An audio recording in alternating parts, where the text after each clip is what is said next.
Hello everybody, it's Tim here again. Now, I said I wasn't going to do the Amityville Asylum films, but I thought to myself, well, I'm a completist. I owe it to my fan base and whoever happens to stumble.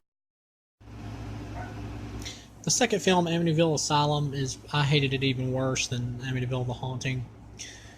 Yeah. This film... This is Tim back here again. Hello everybody, Tim here again, back here at the Amityville Playhouse. Once again, a 0 out of 4. The movie's extremely boring. There's a hot goth chick in the movie. That's pretty much the only plus to the movie. It's about this group of kids who one of them inherits this cursed playhouse or theater. I mean, she goes in there and the place wants to possess them, and the kids are all annoying. The main girl, red-haired chick, has like passable acting. There's this history professor who studied the place. He wants to go in there and save them. He gets in there. He takes the main girl and gets her all the way to the edge of the door and getting ready to pull her outside. But you find out she's actually possessed as well. She pulls him back in a silly demonic voice. And all in all, it's just a 0. Just a terribly stupid waste of time film that just amounts to absolutely nothing. So let's get to the next one. Hello, it's Tim back from the last cut. This is Amityville Vanishing Point. I can't even tell you what. Back with the Amityville Legacy. Pretty much there's this little jangling monkey, whatever you call him, symbol bang. Tim's back here again with this time the Amityville Terra. Now, unlike the other ones which all got 0s, this one I would give a half a star out of 4. It's pretty much about this family that's moved into this house once again. It's not the Amityville house though.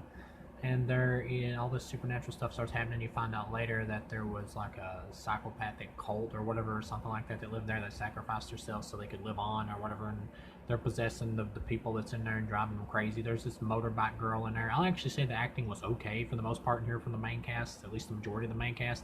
And the main girl by the end, at the very least, does a good job. But all in all, the script sucked. It's a half a star because there's at least some mild entertainment at the end when the dirtbag girl has to kill her family. And then when you get to the end, you find out that the beginning of the movie where the spirits were actually killing this other family, this mom and this little boy, was actually the end of the movie, and they're the family that moves in after the one that the movie's centered on. So that was kind of interesting. All in all, it's a half a star. It's pretty much worthless, but it's at least got one good performance in it. So let's get on to the next one. Back with Tim here. I just watched Amityville No Escape. Thank God. There's only 2 of these left. This and the next one.